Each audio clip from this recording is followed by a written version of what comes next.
From Hollywood, it's time now for... Johnny Dollar. Ted Orloff here. Orloff, Los Angeles? That's right. Tri-Western Indemnity Company. Well, hi, Ted. Look, are you free to come out here in a hurry? What's up? A Wayward truck. A Wayward? That's right, truck. Lost, strayed, or stolen? That's what I hope you can find out. It's a big one. Insured for nearly $20,000. That is a big one. And aboard it when it disappeared was the driver. Insured? For $10,000. And a cargo of copper tubing worth $9,500. Also insured. Holy. Ted, I'll grab the next plane.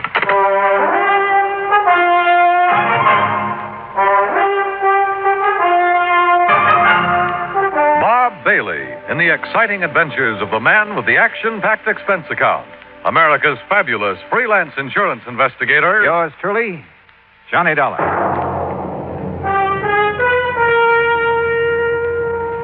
And now, Act One of yours truly, Johnny Dollar.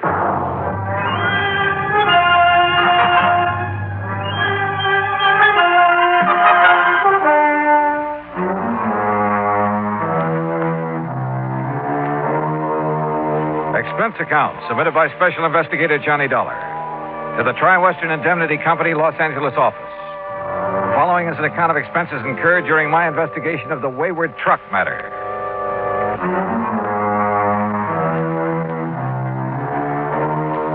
Expense account item 1, $194.65, airfare and incidentals, Hartford to Los Angeles, California. When my plane set down at the International Airport shortly after 9 a.m., Ted Orloff was waiting for me. He led me on out to the parking lot. Here we are, Johnny. This car right here. All right. Go on, hop in. Okay. You reserve a hotel room for me in town, Ted? Huh? Why? Well, after all, I've been sitting up in a plane all night and wouldn't mind a chance to shower and slick the whiskers off my pussy. Change clothes. Don't want to take the time. That's why I'm glad you could make it out here right away. See, this thing only happened Wednesday night. Well, just what did happen and who suffered the loss? And how about stopping somewhere so I can grab some breakfast, huh? Sure. Find a place along the way. Like I told you, Johnny, a truck loaded with $9,500 worth of copper tubing has disappeared. What kind of tubing? The kind they use a lot of in building airplanes, that sort of thing. Go on. It was shipped from Marlowe Copper Products over in East Los Angeles. That's where we're heading. Marlowe's a big jobber, distributor. Okay, so what happened? Well, late Wednesday night, a driver by the name of Jackie McAllen was scheduled to haul this order of tubing over to the Belden Aircraft Corporation over in Victorville. That's about 100 miles east of here, out in the desert. Yeah, I know. So? Well, the truckers usually drive that route at night, not only because of lighter traffic, but to avoid the heat during the daytime. Brother, you can say that again. Yeah. Well, anyhow, right after midnight Wednesday, 12:05 to be exact, Jackie signed out of the Marlowe warehouse with his load of copper tubing. Yesterday morning, Friday, Belden Aircraft was screaming for it, wanting to know why it hadn't been delivered as promised. Just disappeared? Just disappeared. Hijacked, obviously. And the driver? Any word of him? Nothing. Well, what kind of a market is there for stuff like that out here? Plenty of market for it. Not only because it's expensive, but it's hard to get, too. Especially for some of the new little companies that have sprung up around Palmdale and Lancaster out that way. Yeah, didn't Lockheed just build a plant out there? Lockheed, Belden, a lot of the big ones. And they subcontract work to the little boys. That's why nearly $10,000 worth of copper tubing would be worth its weight in gold to those little plants. Well, then it's a wonder there isn't more of this kind of hijacking, if that's what it is. What do you know about the driver of that truck? Jackie McAllen is as honest as the day is long. Yeah, who says? His employer, and he should know. Jackie's been driving for Marlowe Copper Products for years. They trust that boy with a load of pure gold. Yeah. What's that mean? Yeah. Man might have some trouble selling off a load of pure gold. Huh? But if what you say is true about the demand for copper tubing in this area... Oh, now, wait a minute. Well, every man's supposed to have his price, you know, Ted. Look, Johnny, I see what you're driving at, all right, but not Jackie McAllen. You sure? $10,000 is a lot of money. Wouldn't be worth $10,000 sold undercover. Jackie would certainly know where to sell it, though, wouldn't he? Johnny... And why hasn't he showed up? I'll tell you why. Because he's probably been killed.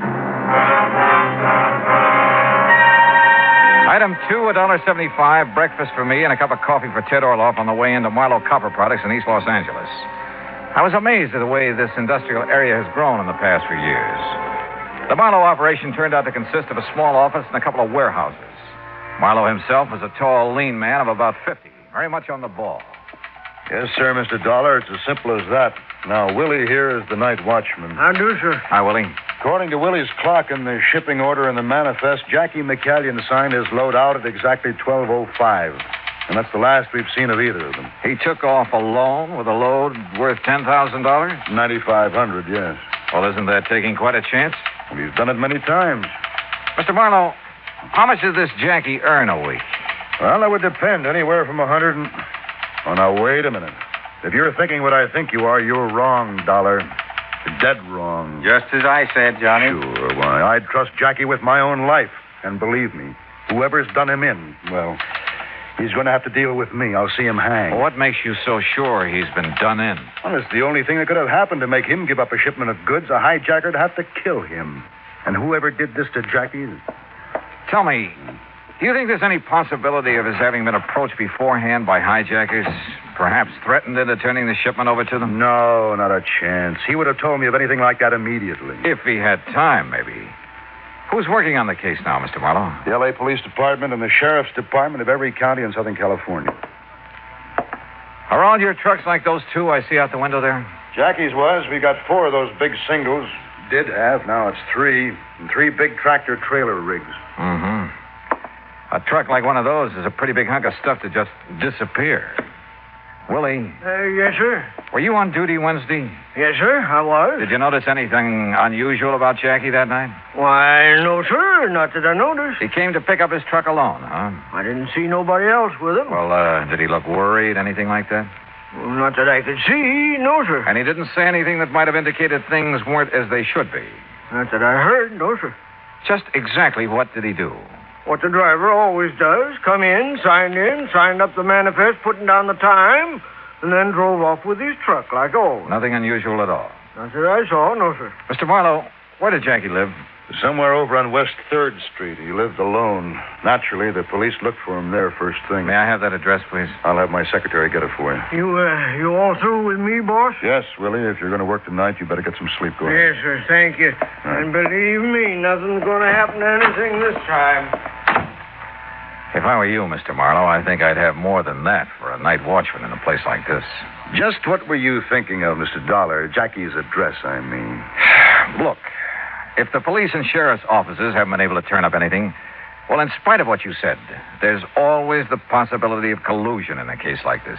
Between Jackie and whoever stole that truck? Oh, no, sir. There's always the possibility, voluntary or otherwise, if Jackie was in with the hijackers, even against his will. I wouldn't believe it. But it's a possibility, whether you want to believe it or not.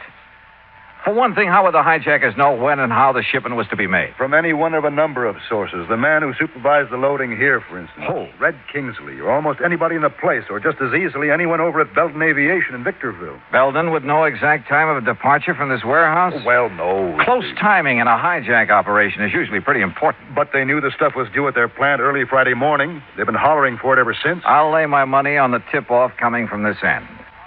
Now, has the route between here and Victorville been thoroughly gone over? By the police. And they found no sign of either the truck or this fellow Jackie? That's right. The truck, of course, could be disguised, new coat of paint, that sort of thing, often done. But no body, alive or otherwise? No. So how do you plan to proceed? Well, if Jackie was forced to participate... And I'm sure he wasn't. Then I don't know. Let me have that address, huh?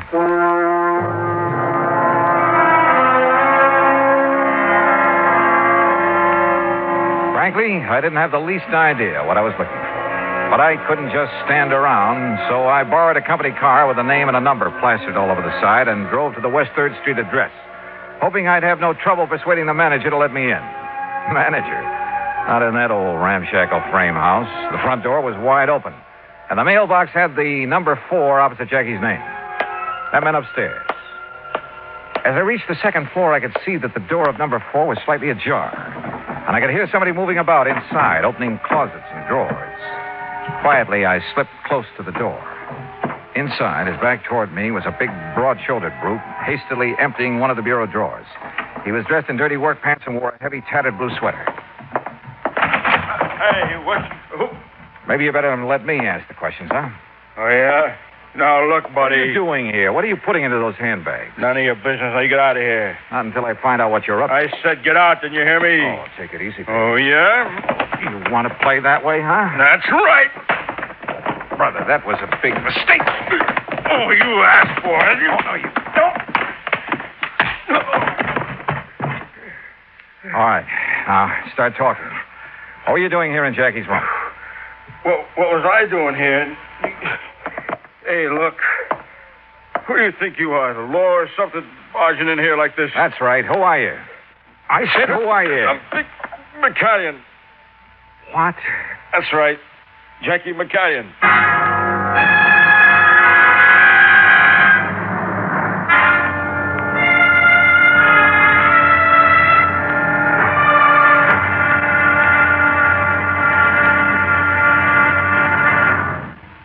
Act two of yours truly, Johnny Dollar, in a moment. Our flag now numbers 50 stars, and behind each star there stands yet another flag representing one of the 50 states. New Jersey's flag was created at the direction of George Washington. In 1779, General Washington directed that the New Jersey Continental regiments wear coats of dark blue with buff-colored facing. This was done as a tribute to the former ruler of these colonies, the Dutch, whose national colors were buff and blue. Later, he instructed that the field on the flag of New Jersey should be the same buff color, and the state coat of arms in blue be placed upon it. The state's motto, reflecting the aspirations of all who came to these shores, is also inscribed on the flag: liberty and prosperity. This flag was displayed proudly before the combined American and French armies at the surrender of Cornwallis's army at Yorktown.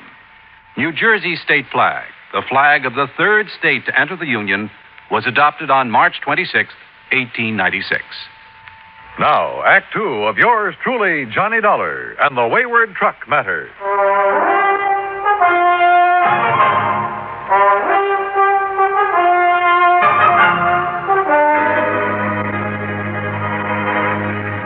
Missing. A $20,000 truck from the Marlowe Copper Products Company of East Los Angeles. Also missing. Its cargo of copper tubing insured for $9,500. Also missing, also insured, the driver, one Jackie McCallion.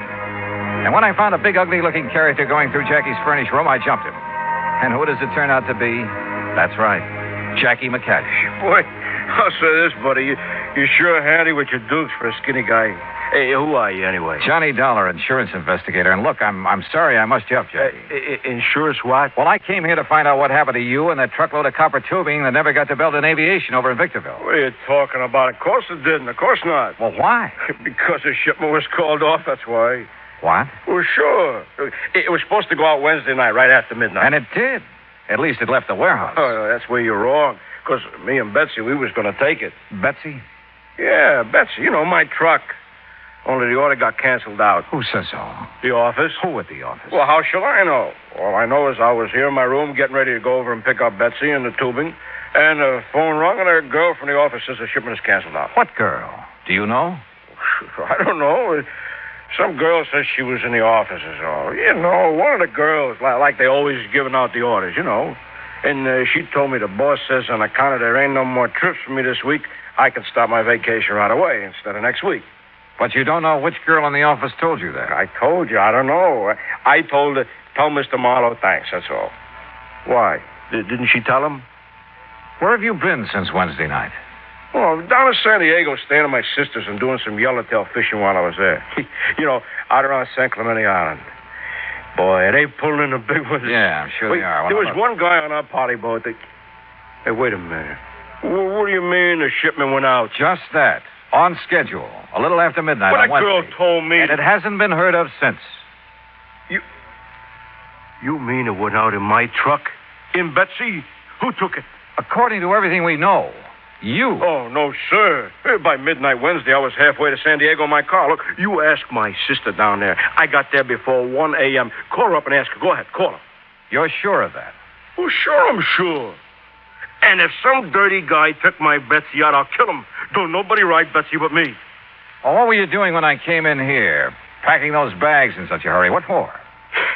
My vacation. What's the matter? Don't you hear good? Hey, well, look, mister. If somebody took my truck out... Okay, Jackie, okay. Calm down and come along with me. Where? We're going back to Marlowe Copper Products to talk with a couple of people. Maybe do a showdown. Jackie? With a name like that, I'd pictured a slim, wiry little fellow, not this big gorilla. And from what he'd said and what he told me on the way back to the Marlowe warehouse, I was convinced he was telling the truth about his whereabouts the night of the robbery. But then, who could possibly have been a close enough double for Jackie to fool the watchman? Or had the watchman been trying to fool me and the police? And why? Or could Marlowe himself have somehow contrived to? But again, why? And if Marlowe was up to something, well, he'd have been smart enough to put or at least keep Jackie out of the way. Mr. Dollar, did you find it? Jackie! Hi, boss. Hey, what's going on around Jackie, here? thank heaven, boy, you're all right. Oh, sure I'm all right. We thought you'd been killed or something. Oh, me, killed?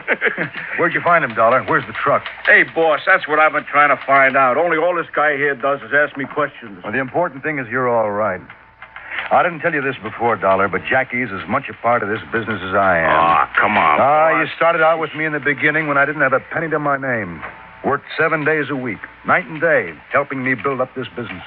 And you've kept him just a truck driver? What do you mean, just kept me a truck driver? That's the way I like it. Oh.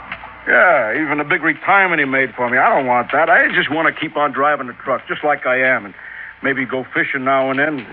That's what I like, and I'm happy. Thank God you're still all right. Hey, but what about Bessie? Yes, Dollar, what about the truck? Any ideas, any leads? Mr. Marlowe, I want to talk to that night watchman of yours again. Oh, Willie? That's right. Let's just hope he hasn't skipped town. Skipped town? Would you see if you can locate him and get him down here? Well, of course.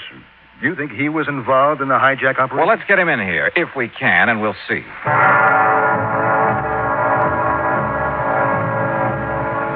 Something had just come back to me. Something pretty damning insofar as Willie was concerned. It was the way he had answered my questions when I talked to him before. Was there anything unusual about Jackie when he came to pick up the truck? Well, not that he'd noticed, he said. Had Jackie picked up the truck alone? Well, he hadn't seen anybody with him. What had Jackie said? He hadn't heard anything. Not one really positive answer in the lot. Or to the other questions I'd asked him. Much to my surprise, Marlowe's phone call brought assurances from Willie that he'd come over to the plant right away. And I told him I'd get somebody else to fill in for him tonight because of the sleep he's having to miss. Yeah, well, tell me this. Yeah. Do your watchmen carry a time clock? That's right. There are punch key boxes located in a dozen or so spots all over the warehouse and one in this office. They register on a paper dial on the time clock, Yeah, sir. that's right. That way there's a record of what time he reaches every station on his nightly round. Would you get me that record for Wednesday night, please? Well, of course. And while you're at it, I'd like a copy of the shipping order and the manifest for that truckload of copper tubing. I'll have my secretary get them for you. By the time his secretary dug the punch clock record out of the files, old Willie arrived, looking somewhat the worse from lack of sleep, but apparently willing to cooperate in any way he could. I took him out to the watchman's booth, which was just inside the warehouse gate. Yes, sir, Mr. Dollar. This here's my own private office every night. And this is where you were when Jackie McCanyon came to pick up his truck Wednesday night, huh? Well, now, where else would I be? Well, now, that answer is just as definite as the ones you gave me before, Willie, and it won't do. Why, I asked you if Jackie said anything that night that might have made you suspicious. and I told you. Not that I heard, no, sir. Well, did you talk with him at all? Well, no reason to. There were just the two of you here in the middle of the night. Yes, sir. And you didn't even say hi to each other? Well, no reason. Driver comes around to pick up a shipment. All he has to do is sign up the manifest the time he leaves, and... You knew what time he was to be here, didn't you? Sure. I mean, yes, sir. It was right on the shipping order. But you didn't see him. You didn't see him pick up the shipping order or sign the manifest or drive out of here with his truck. Knowing he was coming, you left the gate open for him. Or knowing somebody was coming. That's against the rules, mister, leaving the gate... You weren't here when that truck went up. I didn't say that. No. So far you haven't said anything. You've just given a lot of evasive answers to all my questions. All right. Now, if you were here, you were partner to the hijacking operation. No, sir. You'd have had to be. Because Jackie McCanyon didn't pick up his truck that night, as you'd have us believe. If you were here at the gate, that is. And that's something we'll find out right now. Here. Say, that's out of my time clock. That's right. And it's dated the night of May 22nd and 23rd. That's the night... Yes. Now, where's Station 1? Why, that's right there on the gate there. And that's the key I use to punch my time clock. Every single night, right on schedule. And I don't know what you're getting at, young All fella. right, all right. Just listen to me and answer my questions. Station number 1 was punched at 11:41. If that's what it says, that's what it was. Now, where's number 2? Well, Look, I don't like the where way... is number 2? It's the big double doors back in the warehouse on the right. But now you look here. 11:47. You must walk pretty slowly. Well, of course I do. I look around. I make sure that everything's all right. Okay. Now, where's number 5? Come on, number 5. On the back gate, way around the other side of the warehouse. Yeah. A good quarter of a mile from here. And according to this time clock record, that's where you were at exactly 12:04 that night. And, brother, I'd like to see you do a quarter of a mile around these buildings in less than a minute to get back here at exactly 12:05 when you claim Jackie signed out that truck. Well? You're right, Mr. Dollar. Yeah? Which way am I right? I wasn't here. I left the gate open for him, like I often done when I wouldn't be right there for a night shipment. Like you often did. Don't you see? Nothing like this ever happened before. And when I seen his name on the manifest, I knowed that You weren't here when the truck went out, so you don't know a thing. I mean, I thought Jackie took it because I left the catch on the main gate so it looked like it was locked. You ever done that before? Well, not for Jackie. He was always too close to the boss. Or he and the boss. Yeah, I know all about that. But I have for the other boys. Yeah. Yeah, you've left this whole place wide open for anybody who wanted to come in and take anything he could lay his hands on. And this time it was a $20,000 truck with a $10,000 cargo. Willie, you're in trouble. Plenty. I questioned him further and got nothing more than a few tears and a plea for mercy, and then I turned him over to Marlowe. Willie was his problem now. But my own was still far from solved. I wasn't any closer to the missing truck and its cargo than I'd been when I arrived. Expense account item 3, $220, lunch for Jackie McCallion and myself at a lunchroom around the corner. We were on our second cup of coffee. Good boy. That was a good donut. Oh, sir, Mr. Dollar. And the more I think about it, the more I say that outside of them pretty girls in that boss's office, the only ones to be sure what time that shipment was to go out was Willie and Red Kingsley. Kingsley? That's his car I used. Yeah, that's the guy. He's in charge of all the shipping. Well, how much do you know about him? Well, I don't know. After all, he's kind of over me. I thought your only real boss was Mr. Marlowe. Well, he is. You just bet he is. And he's the best friend I ever had, too. But if I don't keep my place around the plant, keep subordinating to the guys that are foreman and stuff, what do you think would happen to the morale around the plant? Well, tell me about Red anyway. Dollar, Dollar, Mr. Dollar. Mr. Marlowe? I just got a call from the sheriff's substation in Victorville. Yes? They've picked up some of that shipment of copper tubing. You see, we put a stamp on every piece.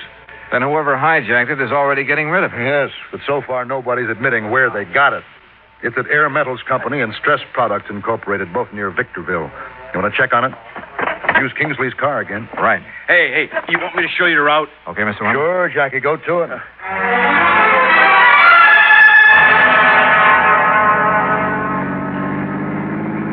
And believe me, we went. I don't know whether the police along the route had been alerted to let us by or not, but we earned more than one speeding ticket before we hit the cutoff around Victorville. The cutoff that would take us on past Edwards Air Force Base where the plants we were looking for were located. All along the way, Jackie had carefully scrutinized every truck we passed, going in either direction.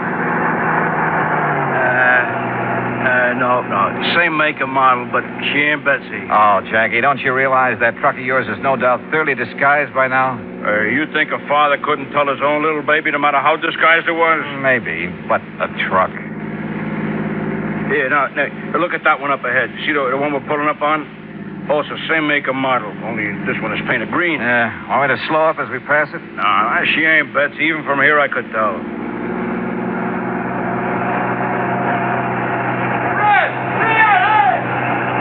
What did he say? Well, I didn't quite... Hey, wait a minute. That's Betsy. You sure? That paint job looks pretty old. That's Betsy. I know by her sound. You stop and block her off. Hey, Red. That's what he shouted. And this is Red Kingsley's car with the company name all over it. Yeah, that's why he thought we was Red when we passed him. Sure, and look, he's catching up on us. Well, he sure knows we ain't Red by now. Hey, look out! He's going to pile into us. He's going to ram us. Holy, hang on.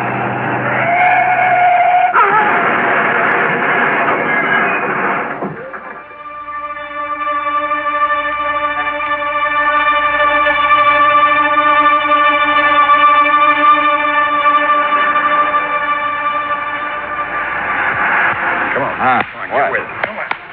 Wait a minute. That's better. Come on.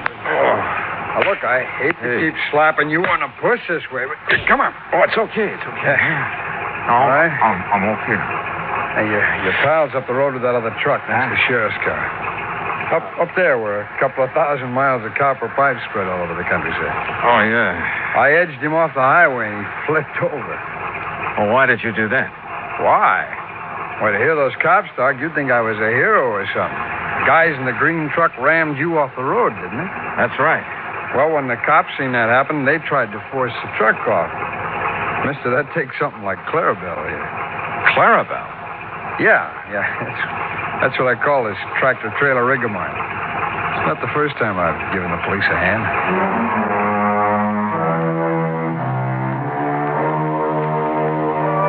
Yeah? They've given a lot of people a hand, those boys who drive the big interstate trucks and trailers. They're a pretty fine bunch to have on the road. Well, I guess it's pretty obvious that Red Kingsley and Marlowe's shipping department was back at the hijacking operation. The two who were aboard the stolen truck turned state's evidence and sang plenty, and the courts will take care of them.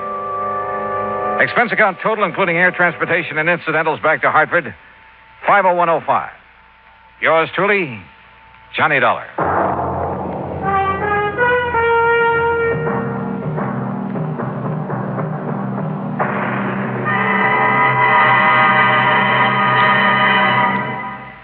Now, here is our star to tell you about next week's story. Next week. Well, if you think a sudden case of complete amnesia is any fun, you're wrong. Because it happened to me. Join us, won't you? Yours truly, Johnny Dollar.